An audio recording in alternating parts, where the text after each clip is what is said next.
Welcome to Talent Analytics.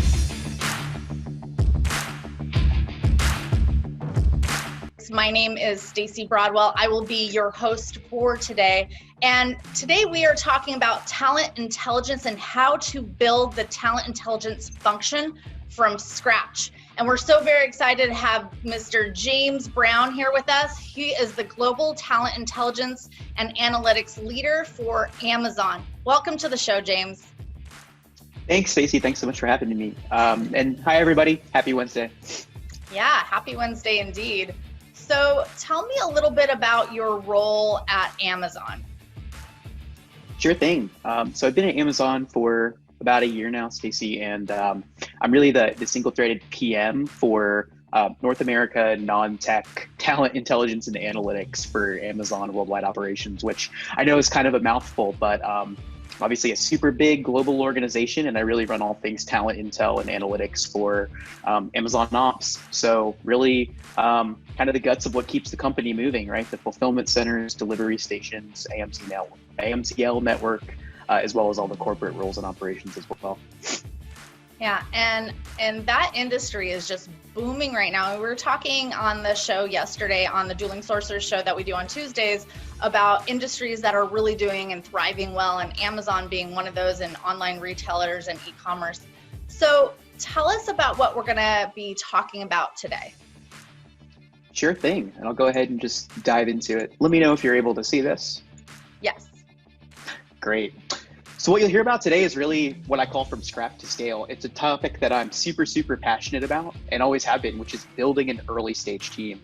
And obviously here, we're talking about talent intelligence. So how do I start from zero really and build a talent intelligence or talent analytics function from the ground up? And what you'll specifically hear today really centers around three key buckets, right? That first one, again, is just the foundations. How to establish the talent intelligence or talent analytics, and I'll call it TI and TA for shorthand, function, really for two audiences, right? If you're a founding member, so a one-person show, which a lot of talent intel folks are, or maybe you're an early scaling team member, you're coming on as employee 2, 3, 4. Most organizations don't have a big TI function, so it's pretty likely that you're one of these profiles. We're going to talk more about moving from those early foundations as well to capturing your first wins. So we're going to talk specifically about some of those categories of impact that you can contribute to, or you can attribute rather, to your talent intelligence efforts, and then ways to communicate and quantify that value. And then last, we're going to talk about how to move beyond kind of these ad hoc wins and the focus on TA metrics into a more strategic program. So how do you go beyond being a foundational talent intelligence team and really move into a key driver of business decision making? So before we begin, a little bit about me. I'm James Brown. I started my career in 2014, really working in marketing analytics. So I worked for a few companies, DataRank and Simply Measured, that were, market intelligence, kind of consumer insights based in the social media listening sphere. So I did a lot of work with kind of the Walmart consumer ecosphere, working with suppliers like your Cloroxes, ConAgras, Procter & Gamble, Kimberly-Clark, those companies, to really mine social media and give them a voice of the customer that they weren't getting through their traditional channels. After a few years, I made the jump to Bulletproof 360, which is a consumer goods company headquartered out of Seattle, to lead their business intelligence and analytics function. And then most recently, of course, last year, I made the jump to Amazon, where again, I'm the PM for Global Talent Intelligence for Worldwide Ops TA. One thing that you see in my background and that'll kind of suffuse this presentation is this focus on like marketing and even more so like efficiency analytics.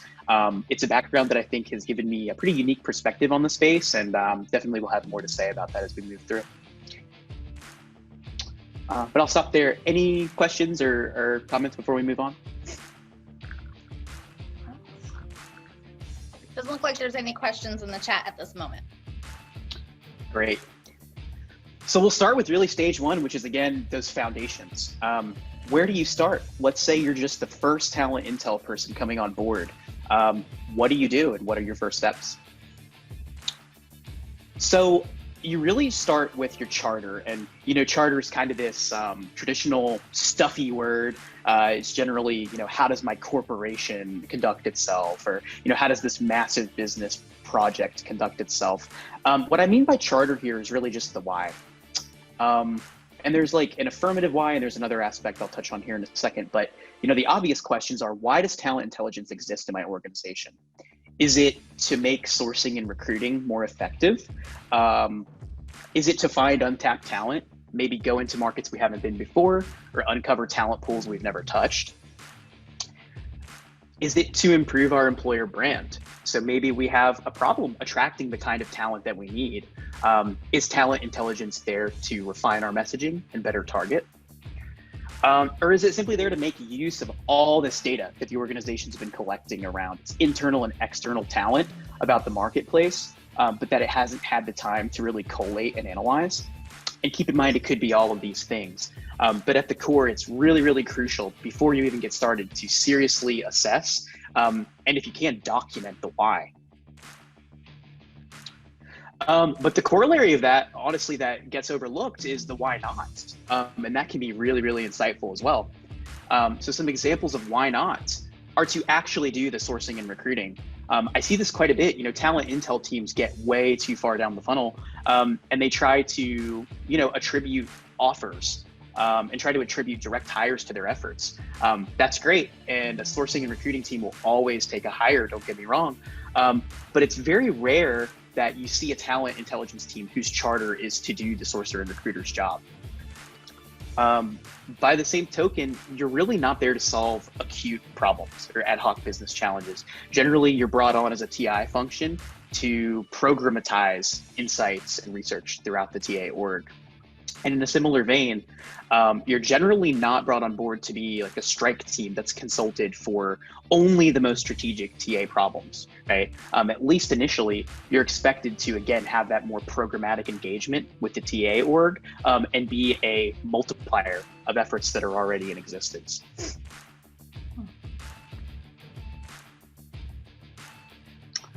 And as a corollary to this exercise, when you're thinking about your charter, it's really pretty illustrative and illuminating to think about the funnel. And, we're all super familiar with the funnel. And of course, this is where I'm putting my marketing hat back on. Just thinking about the talent funnel for every organization, right? Which, of course, there's going to be peculiarities, but it generally falls into this kind of overarching categorization, which is, at the top, we've got this task of research and identification. What does the profile look like that we're really after? What are the skill sets? What are the competencies, or what do we not want to see? What are some of the false flags? And as you move further down the funnel, you get into actual sourcing, which is you've got a market, you've got a rec open in a specific place, and you take the findings from this research and identification and actually source against specific industries and companies for that profile in your location. And then, of course, you've got engagement, right? Like once you've kind of been on the hunt and you found a great talent pool of candidates, the task then becomes, let's engage them and see how we can move them over to our organization. And then, of course, down at the very bottom of the funnel, you've got hires, which is the most exciting part for all of us when you've actually convinced somebody to come on board, and you have the task of kind of closing the deal. What you'll find is that in every single organization, each of these stages is going to have a problem statement. And that's not to say that each stage has a crisis. Maybe your problem is actually that you have too much interest and you need help targeting and refining your applicants, or you need to better balance your active and passive channel because you've got way too much activity in one but not the other. And as a new talent intelligence function, I really believe it's critical to not try too quickly to just slam dunk solve the underlying challenge statement and the problems with each of these, but rather to observe them and find efficiencies, optimizations with each. And it might help to look at some examples of what those problem statements might sound like, right? When you're doing your exploration, when you're gathering your requirements, what are those phrases that you're likely to hear? And so for research and identification, that super top of funnel stage, you're going to hear things like this. I just can't find this profile fast enough. I'm supposed to, source 30 software engineers by the end of the fall, and I simply can't do that. I don't know where to go fish. Or you have, and I'm sure we've all been here, just an impossible set of criteria. It seems like this talent simply cannot exist. It's a super niche skill set. It's diverse talent in a specific area with, XYZ set of credentials. And it's just really, really tough to find somebody that even looks like they match this profile. For sourcing, it could be, okay, I've got my profile down. I know what I'm looking for, but I'm in a new market and I don't know where to go. I don't know which industries to target. I don't know which specific companies to target. And then engagement, and this one can be super painful. Maybe you've done all that work identifying your talent and ironing out your profiles and even sourcing against the right industries and companies, but the candidates just don't stick with you. Like you lose them somewhere. You can't engage them properly, and you don't really know why. And so you might say, okay, that's great, James. We've done this exploration. We know what our charter is. We know what our organization's challenge statements are. But where do we start? Like, where's the data that's going to help us begin to answer those questions? And this is at the bread and butter of what talent intelligence is all about, right? We're using data to drive better decisions and efficiencies throughout the recruiting funnel. And the good news is that a lot of the data that you're going to be able to utilize is actually free. So it's very little overhead to get started. And I've put some sources here, and I won't really dwell on these because I'm sure we're all very familiar. Bureau of Labor Statistics from the US Department of Labor, the Census Bureau, or similar data sources like data.gov, National Center for Educational Statistics, right? This is all data that is super searchable, available to anybody who can download, work a spreadsheet, and it's totally free. And it's a really great resource to leverage in the early stages of your TI program. But on the opposite end, right, you do have paid data sources as well. And again, a lot of us are probably familiar with some of these. You've got LinkedIn Talent Solutions, specifically LinkedIn Talent Insights, right, where you can get really granular on specific company intelligence, talent market intelligence. You've got MC, which is really kind of an aggregator of a lot of these free data sources, but makes the data super, super consumable. But even when you found your data sources and you have a really good idea of the kinds of intelligence that you can sign up for to help your organization out, there's a couple key considerations to keep in mind. One obviously is the coverage of that source, right? You want to make sure that the data you're using is the right geographies, it speaks to the right profiles, and it's appropriate for the scope of your organization. If you're a company that has a very limited market, you're not really going to be very interested in global coverage from your research provider. And on the flip side, if you're a global organization, maybe you're willing to sacrifice a little bit of granularity for scope. But then this one is really something near and dear to my heart, which is once you've assessed your research providers and your potential data sources, really force yourself to pick ideally one or at maximum 2 data sources that are going to give you that 80-20, right? That are going to give you the best bang for your buck, that are going to leave you with budget and bandwidth left over, and that are going to scale and take care of the majority of your needs without taking a lot of your bandwidth to use.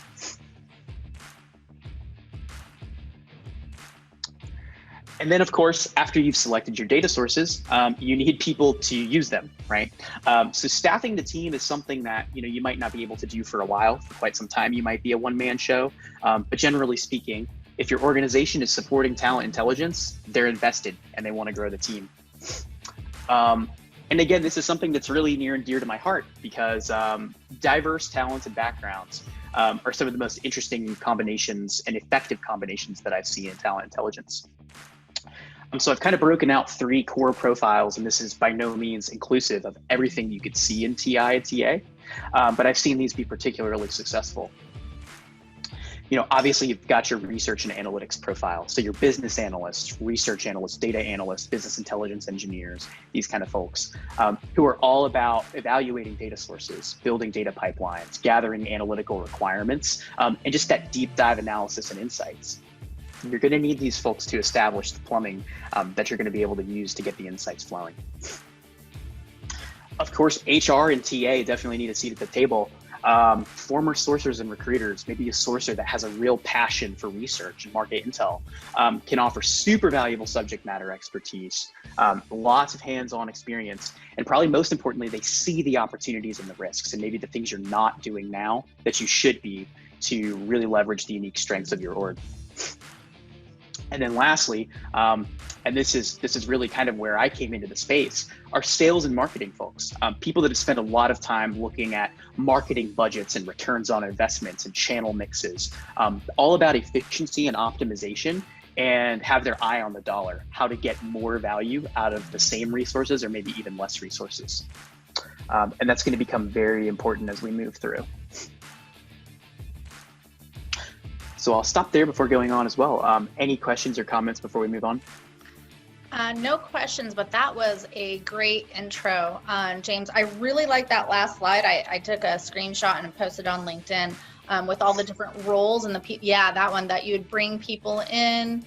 And it's interesting too how you came into the space, because we often talk about HR and TA being that subject matter expert, and then who you partner with in analytics with the research and analytics piece that first, and then how you came into it. All right, so dive in. I just wanted to make that comment. I really like where this is going. All right, great. So once you've built your foundations, I mean, I'll add, this is a lot of work. Give yourself the space and the time to do this right, because it's really going to pay dividends. But once you've built those foundations and you selected your data and staffed your team and really identified the pain points that you can solve, it's time to do, right?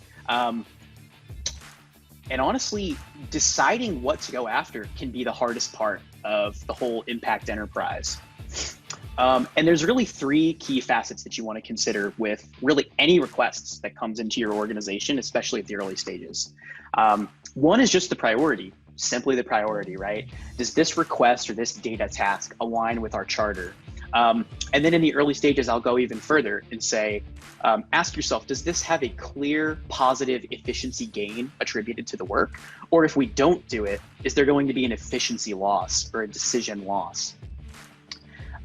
Two is capacity, right? Sounds obvious, but really important to consider. Given whatever else we have in the pipeline, can we even take on this project right now? You're going to be a scrappy team for quite some time. And you need to really critically evaluate what's in the pipeline. And honestly, if you have 5 priorities or 10 priorities, you don't have any priorities. And then 3, your resources, which again, sounds like a super obvious thing, but it's easy to overlook. You're going to get a lot of requests because talent analytics is very hot and very valuable to a lot of teams. But sometimes you simply cannot accommodate an analysis because you either don't have the data source or you don't have the folks on the team who are able to accommodate it. And so always keep this kind of trifecta in mind: priority, resources, and capacity. Because if one of these aspects is out of balance, the whole triangle collapses quickly.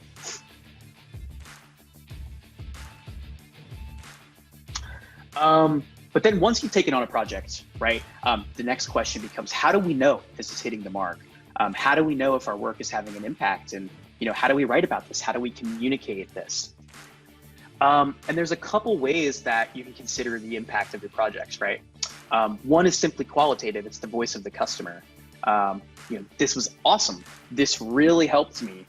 This was great. I've never had anything like this. All this stuff, kind of takes a back burner, but it's super important to collect this data and audit it because while anecdotal, it gives you a lot of directional input on your offerings. Are they hitting the mark? Are they missing something? So keeping a pulse on this is essential. Another super core impact bucket is efficiency. It's often related to the anecdotal feedback, but it's much more about how much better was my targeting? How much quicker did I move? What was the candidate fit like? When I utilized this market intel, were my candidates better? Did I have a greater proportion of pass through? All these efficiency metrics are super important to keep tabs on. And over time, if you focus on efficiency and really doubling down on how you can optimize, you're going to get into really cool kind of business driver realms of impact as well. So just direct cost savings, right? So you might start hearing things like this. By having an in-house research team, we don't have to outsource research. We don't have to work with an agency to do this market intelligence. We save a lot of money having this team just on demand in-house for us. And a lot of times it simply comes down to sourcer and recruiter time saved, which directly translates to money, right? If you can get more done with less time and investment, you're going to see downstream financial impacts. And then lastly, and really the holy grail, is more strategic or programmatic. You might hear your leadership start saying things like, without your intelligence, we could not have done X, Y, Z. Ideally it's that we can't function. You're so embedded in our day-to-day work that we need this program. But it could just be acute things, right? It could be this project or program or initiative, or even this process could not exist without inputs from TI.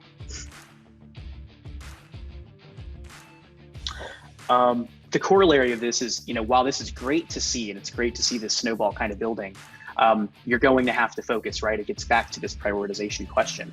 You'll start to get a lot of questions from a lot of folks. Can you do this for me really quickly? I'm sure we've all heard that.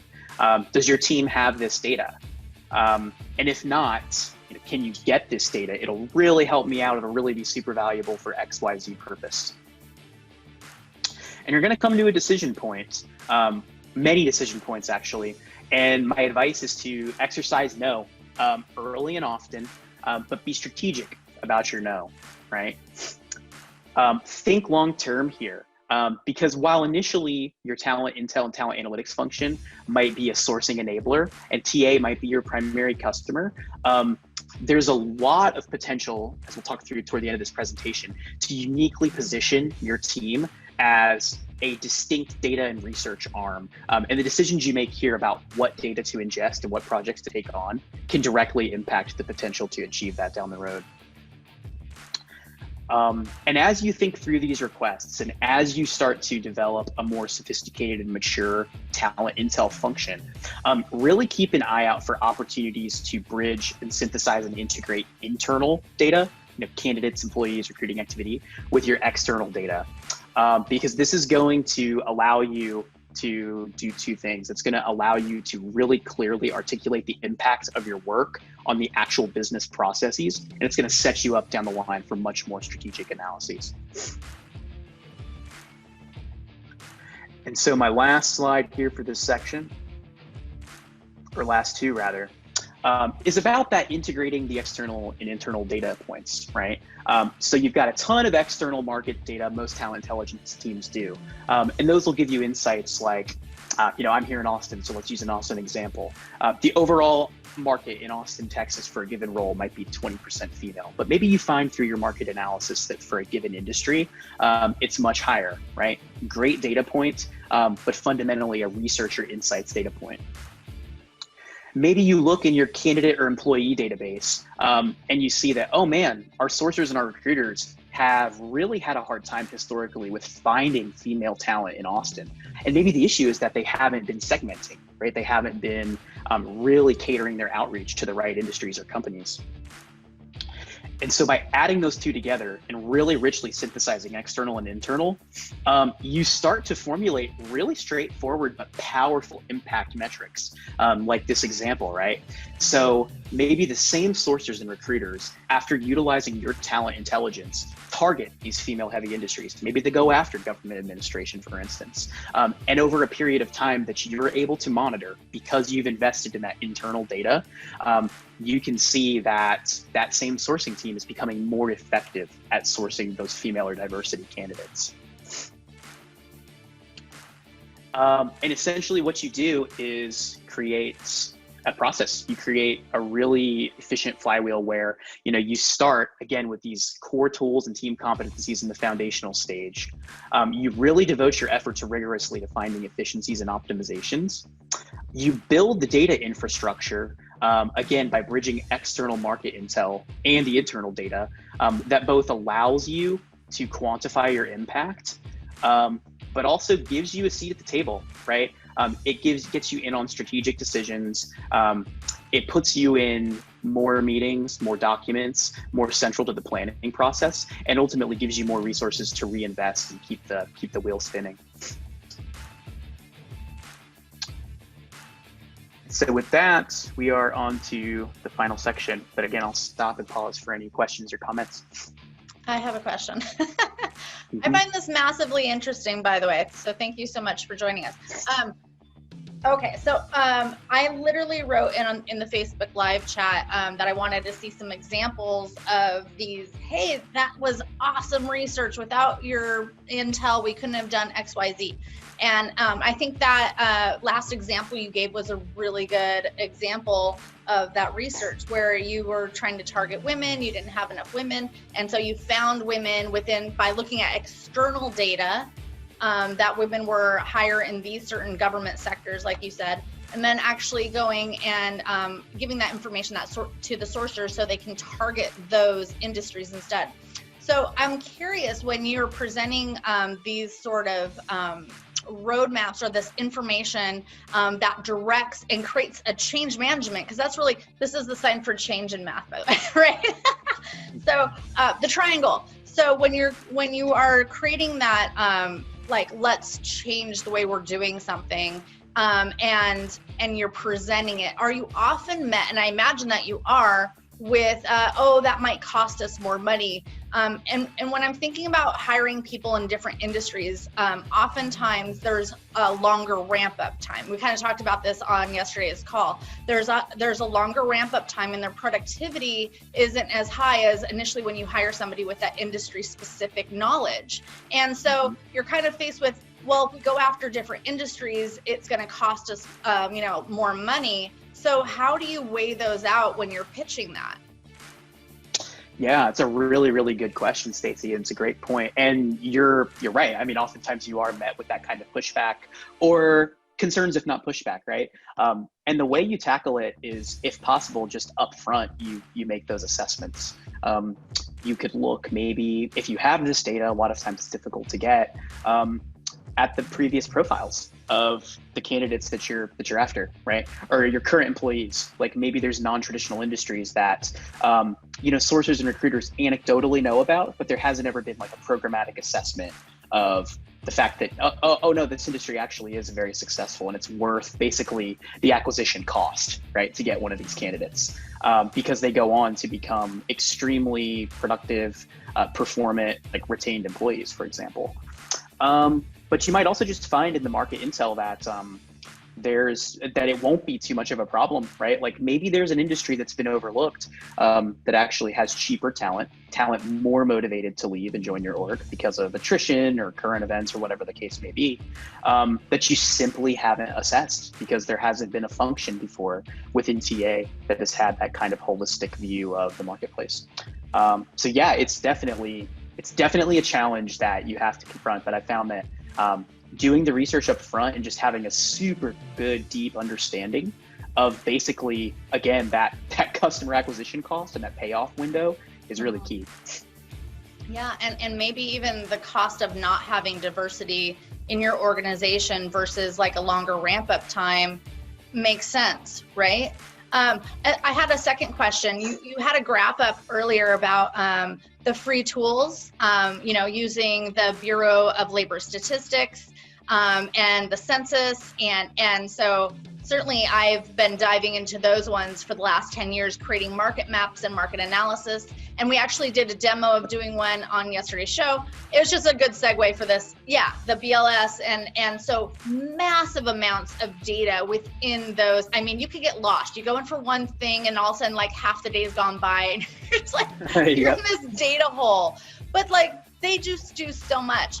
Okay, I was curious. Obviously, the MZ and the Talent Solutions, they have great tools. Like, it's automated, it's all there for you, it pulls all this information. Do you find yourself going back to the paid ones if you have access and budgets to these, or I'm sorry, do you find yourself going back to the free ones if you have access to these paid ones? Do you go back and forth? I mean, I hate to give a non-answer, but the answer is it depends. So for certain solutions, no. Like, let's say you do find a solution that essentially aggregates and automates and exposes a bunch of publicly available data like an MC or like any other solution that would, synthesize publicly available data sources into like a UI, the value you get out of,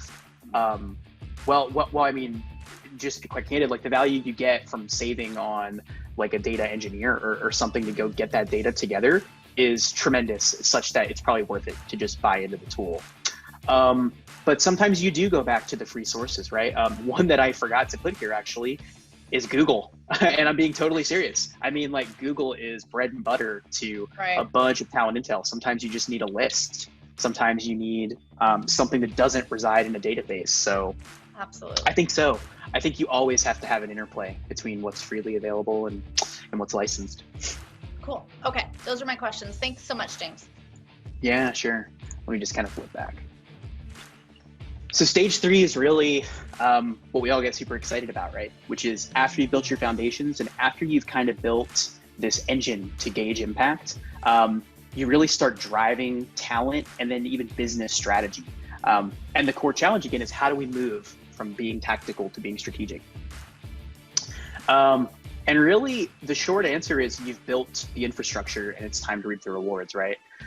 So after you've been quantifying and reporting out on efficiency and cost savings, this is hard to ignore. And especially if you've made it sustainable, you become an efficiency engine in the eyes of the business. And by the same token, I mean, insights and research backed by external data and internal data is in many respects the holy grail. It's really, really hard to ignore or discount those data-driven insights. And so the short answer again is using this impact engine that you've built to drive these efficiencies and quantify them and communicate them, and that data infrastructure that merges external and internal puts you in a very unique position to deliver strategic analyses to the organization. And I'm going to walk through a couple examples of case studies of what those might look like for a talent intelligence org that's moving into this stage. So the first, and something that's top of mind for really everybody in TA, is driving the development of diversity and inclusion initiatives, right? And it's probably no surprise to anybody. I mean, this is very difficult work. And it's difficult for a number of reasons. One of which is that the external market is just so diverse, and it's got a ton of data you can utilize to inform your diversity programs, but the data is super nuanced, so it's hard to coalesce that into a strategy. For example, you need to consider university graduation rates, right, to build out future pipelines. You need to consider this notion of industries, again, that you might not have considered that might index more highly for diversity, but you may need to give them like a little push to be a better fit for your company. There's so much going on in the external marketplace in terms of diversity and inclusion that, again, it's just really hard to get an overarching holistic perspective. As well, again, D&I initiatives, you have to have a goal and you have to have an understanding of where your gaps are and over time, how they're widening or how they're closing. So you have to have a really rich dialogue and understanding with your internal data. And again, talent intelligence, if you've built your program in such a way that you bridge these two data sources, you're going to be able to tackle both of these perspectives. You're really going to be the only, if not one of the only places in the business where this data is unified and where it can have direct impacts on the talent funnel.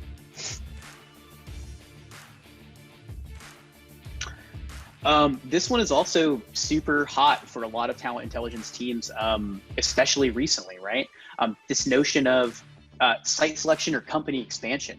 Where do we go next and how do we sustainably and feasibly expand our enterprise? So the questions could be, where do we place a team next? And obviously marketplace intelligence and talent intelligence is going to be a massive part of this answer.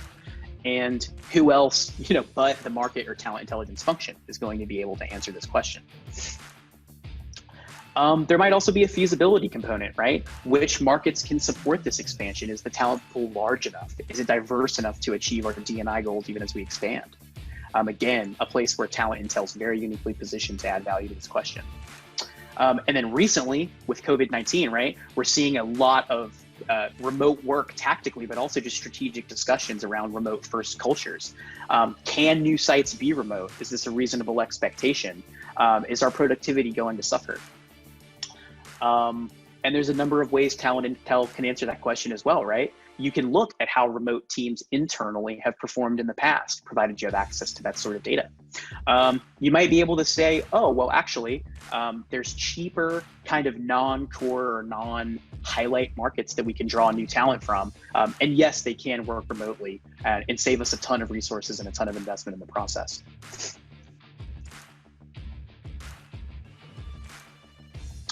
Another super exciting application, again, putting on my old marketing hat for talent intel is, looking at efficiencies that can be gained through talent marketing. So talent marketing just being, of course, how we drive active channel activity, how we get folks to be interested in our recs and apply. And I'm going to walk through kind of like a brief example of how you can utilize talent intel to add a lot of lift to your marketing efforts. So let's say you have a campaign running without talent intelligence involved. There's generally a big budget. These initiatives are definitely not cheap. You don't have a lot to go on, right? Maybe you're after a specific profile, but all you know is that you need an engineer, or maybe you need some kind of operations professional.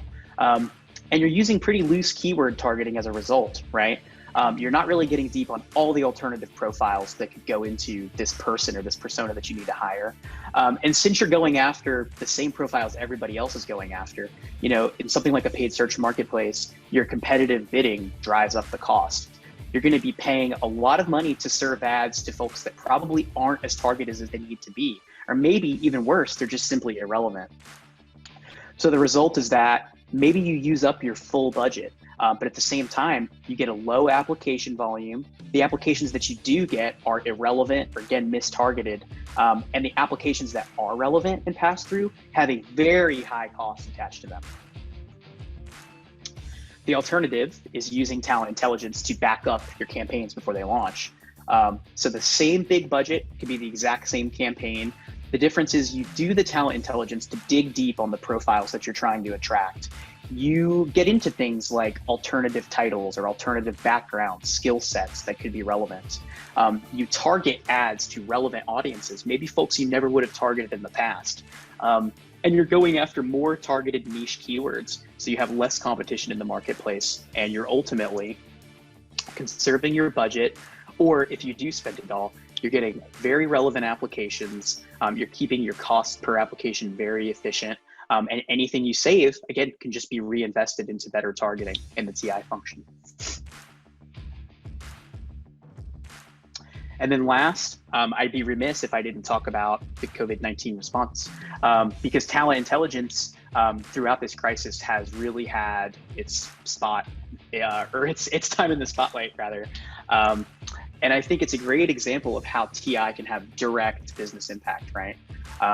So I don't need to recapitulate this. I mean, we've all been intimately familiar with how much COVID-19 has truly changed our world. Borders across the globe have shut down, either partially or fully. There has been massive, massive job loss across industries.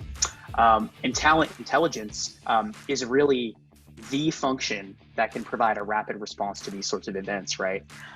So again, if you've invested in bridging that external marketplace and internal candidate and employee data, you're going to know and be able to pinpoint quickly who your current employees are that are the most impacted, but who your candidates are, either current or future looking, right? You're going to be able to project the impact of a crisis like this. And you're going to be able to identify those people and support them, right? Which provides a much better employee experience, candidate experience, and just helps people out and helps them deal with this massive crisis.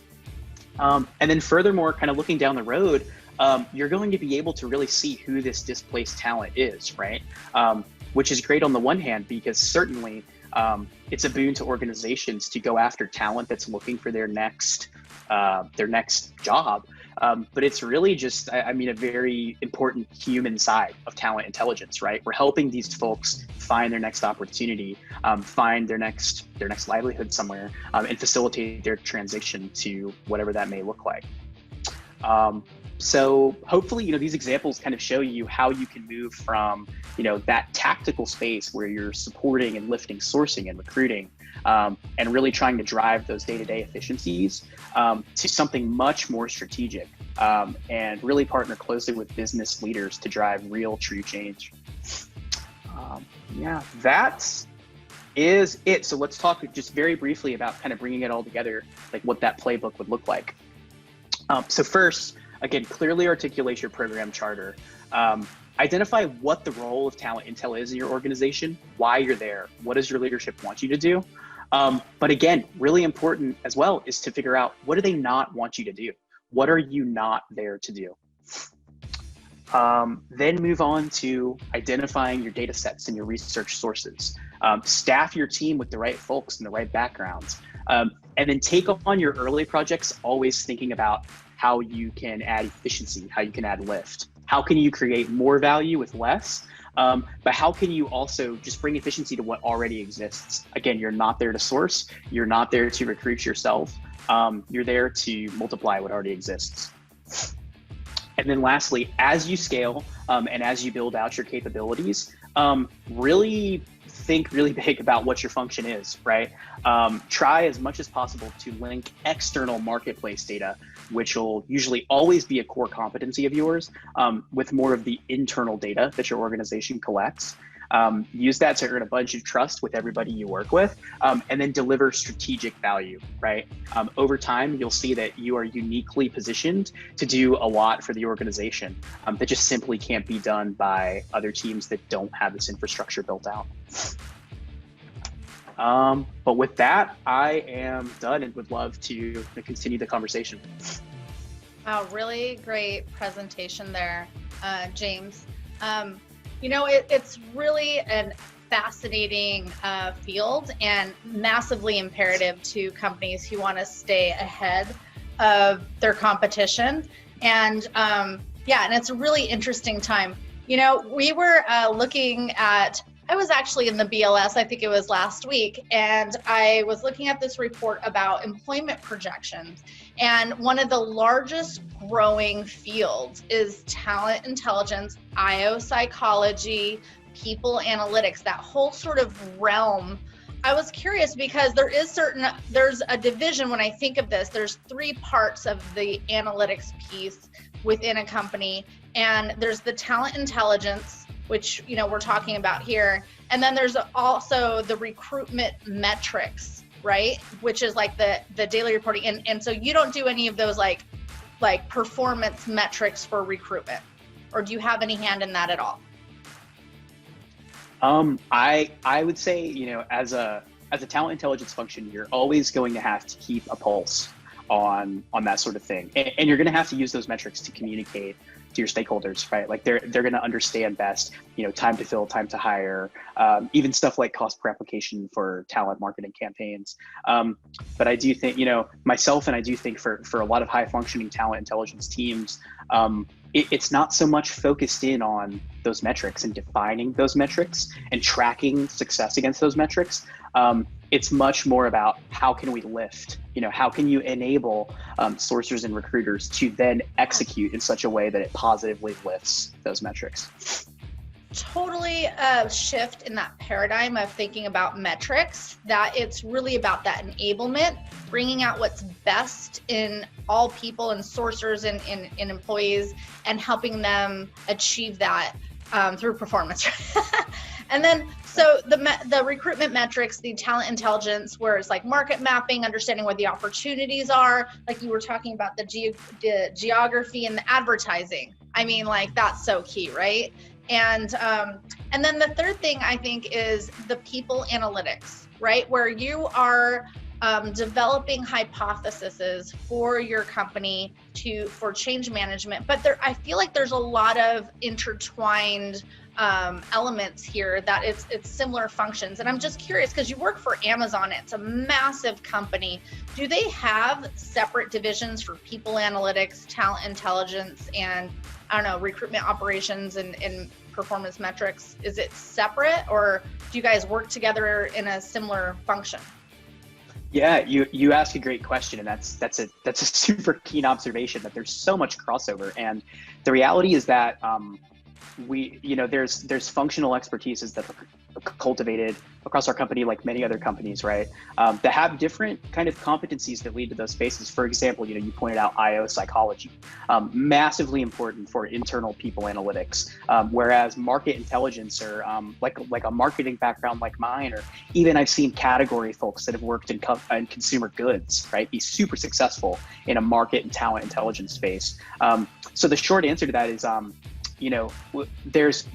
there's kind of federated functions that do a lot of focused work, and they need that focus to really dig super, super deep on the huge, significant business problems that come their way. But you've got to partner, and you have to be, especially as an early stage talent intel function, you have to be extremely intentional about partnering and building bridges and building relationships, because you're going to reach a point pretty quickly, as you saw outlined, where market intelligence is not enough. And in the corollary, you're going to reach a point where strictly, kind of workforce or people analytics is not enough. You need a broader picture of not only how to manage talent internally or attract talent externally right now, but how to strategically build a talent program. Yeah. I think maybe that's also the division too. It's the internal employees that you're trying to drive engagement, whether it's through surveys or through programs or through change management, versus the talent intelligence, which is like looking externally, with internal data as to how we can identify great talent and where that talent might be. That's really the core of what you do, right? That talent intelligence.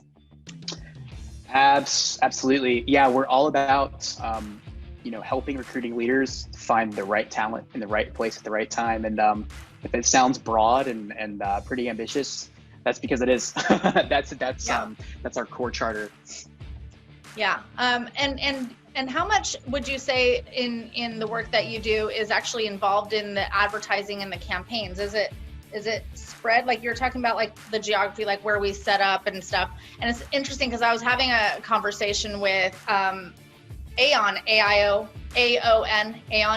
and that's a big piece of what they do, is like helping companies like Starbucks like determine where they're going to set up. And I mean, the common denominator in that is talent, right? Where is the talent going to be?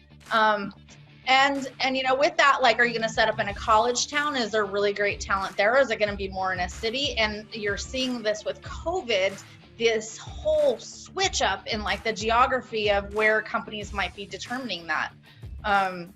So I just think that's extremely, I don't know if Amazon as a whole has made any changes there geography wise, because I know whenever they set up somewhere, it's big news.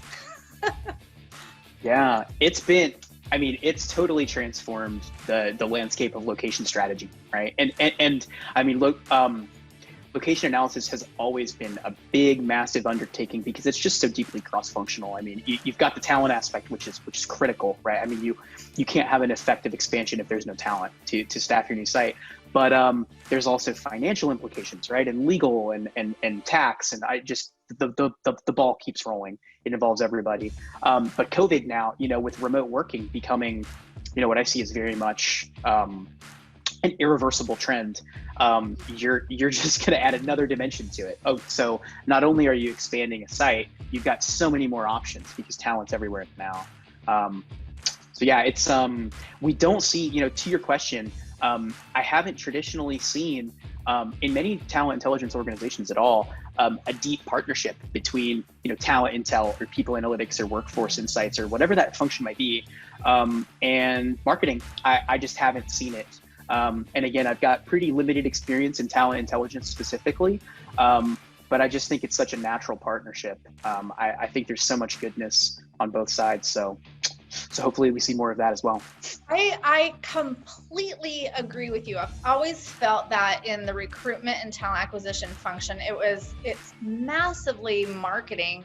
And I think there's always been, over the last 10 years, these conversations of whether or not like talent acquisition recruitment should sit within HR. And I've always felt like we're the first face, the first conversation that any talent sees. And it is essentially massively, it's marketing, it's employer branding, it's, it's how can our opportunity make sense for you? Like in recruiting, our whole goal, our whole function is to create an environment that a candidate feels comfortable saying yes to an opportunity, right? Yeah.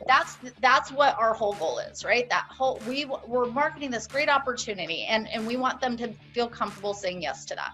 So yeah, Absolutely. it's massively intertwined. I think the thing I find interesting with this, which is very intriguing with analytics and talent analytics, is there's that whole area of you don't know what you don't know. Like that's the whole idea of creating hypotheses. But I speak with so many talent acquisition leaders that have no data and they're just beginning their journey, and or they haven't developed a journey at all and they don't know where to start, like you were mentioning earlier in the show. But it's hard to know what questions to ask. It's hard to identify where the issue is, or even if you have an issue, it's like, this is the way it's always been. I don't think it's going to change. It's hard to know what you can change. And I'm just curious, have you stepped into situations before where like maybe questions were asked that maybe it blew your mind? Like, wow, I didn't realize we could do something with that. Yeah, for sure. I think it's difficult. I think I understand your question correctly, which is like, have I ever just been blown away at the expanse of opportunities to use data to impact a decision or to like change a process? Absolutely. And that's something, Stacey, that I just love about talent analytics as a space. I mean, there's, again, I probably said this like 5 or 10 times. I came from marketing analytics and I love that realm because it's so rich with data, and it's just a great place to like grow your competencies in your career as a data professional. But there's honestly very little, I don't know if I want to say very little, but there's not nearly as much that's new in that space as you get with talent intel, right? There's a lot of applied marketing analytics. There's marketing sciences divisions that are very sophisticated about the approaches that they take to core marketing challenges, right? And you can learn a lot, but you don't have as many opportunities to create new paradigms, to create new approaches. And talent intel, and I think you alluded to this a while ago, it's new. It's super new. And it's critical and core in a way that it's not peripheral. It's not corollary. It is directly related to the talent that runs companies. And I find that fascinating. And yeah, I mean, a natural parallel to that is that you just find so many ways to plug talent intel in across the organization. So, whether that's increasing marketing efficiencies or whether it's increasing the employee experience and making it more targeted and more streamlined and personalized, or I mean, gosh, whether it's figuring out the most sustainable route to a firm's expansion. There's so many ways to have a direct role at the seat for really big strategic decisions, and that's thrilling. And I really hope we see even more of it out of TI. I'm going to share one of my favorite stories of how data was used by a people analytics professional.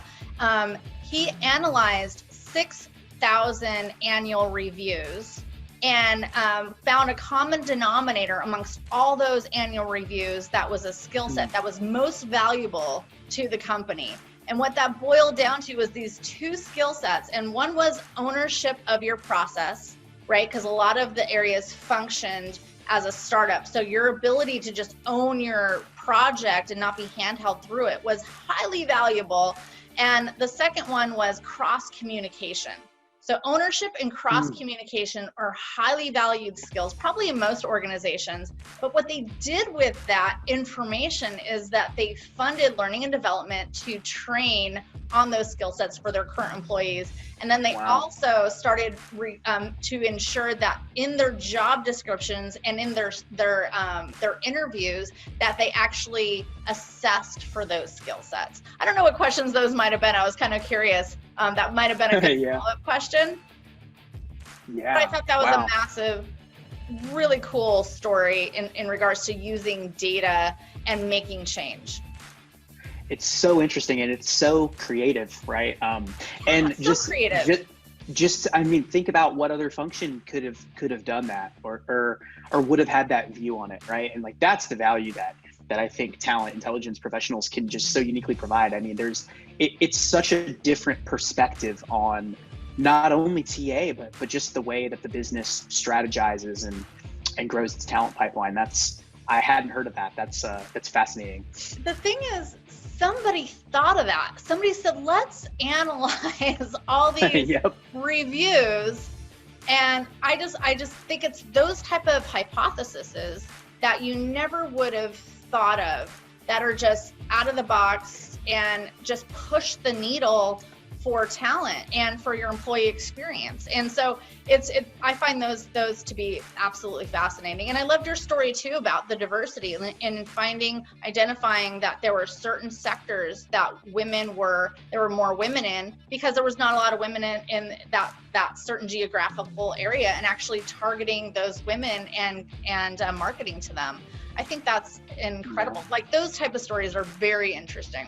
Okay, we got 5 minutes left in the show. I wanted to leave with this. If somebody, and I find this to be absolutely a fascinating field, and I think it's a great next step, maybe even for talent acquisition, because they have that business knowledge or recruitment, if they wanted to move into this field.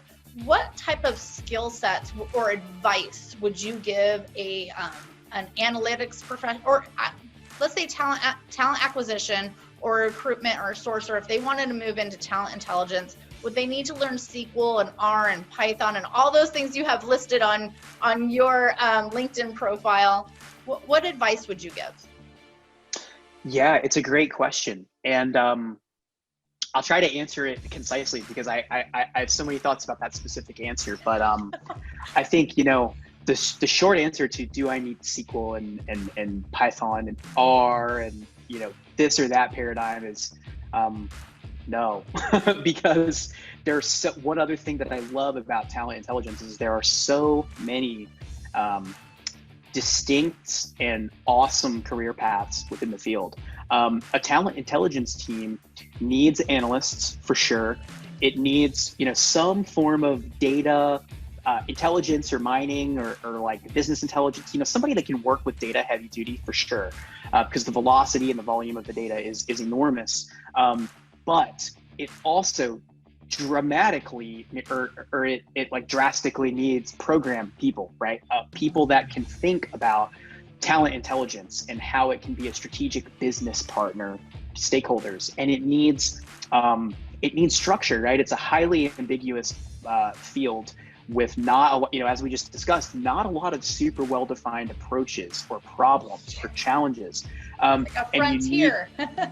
It's extremely exciting, but you need pioneers on the frontier that can bring some order and say, no, here's what we're going to do. Here's the plan. Here are the milestones. So I can ramble, but the short answer is no. I mean, you certainly don't have to be highly technical. You certainly have a place and a home if you want to go that direction. And it's a great place to grow. In terms of core competencies, I'd say, just like scrappiness. I mean, just be willing to work super hard on vague or ambiguously defined problems, and to just prototype. And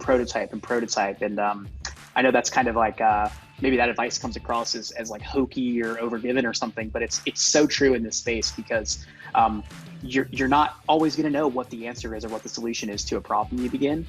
It's going to be critical for you to have that kind of enterprising spirit, just prototype it, get it to a V1, then a V2, then a V3, and work with your stakeholders in your business to drive it forward. So hopefully that helps. I mean, there's so many different avenues, and I would tell anybody that's interested, go for it. Don't be discouraged if you don't have XYZ skill on your profile. Okay. The Facebook live feed is everybody's just going off about LinkedIn and MZ. So final question before we leave. You're trapped on an island. You can only bring one paid tool with you to do your job. Is it MZ or is it LinkedIn Solutions? Oh man, this is a familiar question. I'm gonna have to go with LinkedIn. It's just so, it's like the perfect scrap tool, right? It's easy to, it's so easy. It's like a pleasure to use. It's very scalable. Like its coverage is great. But yeah, I mean, having said that, love both of the tools. There's so many other tools that we didn't even discuss. It's like a tool person's dream. If you like working with research tools, this is the place to be.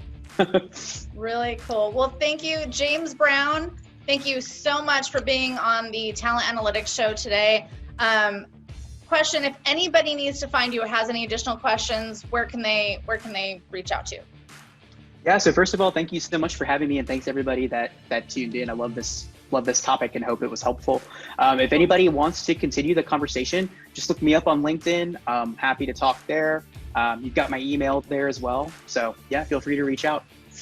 Wonderful. Have yourself a great day, and we'll be back here next week with the Talent Analytics Show every Wednesday. Have a good one. Bye-bye. Awesome. Bye, everybody.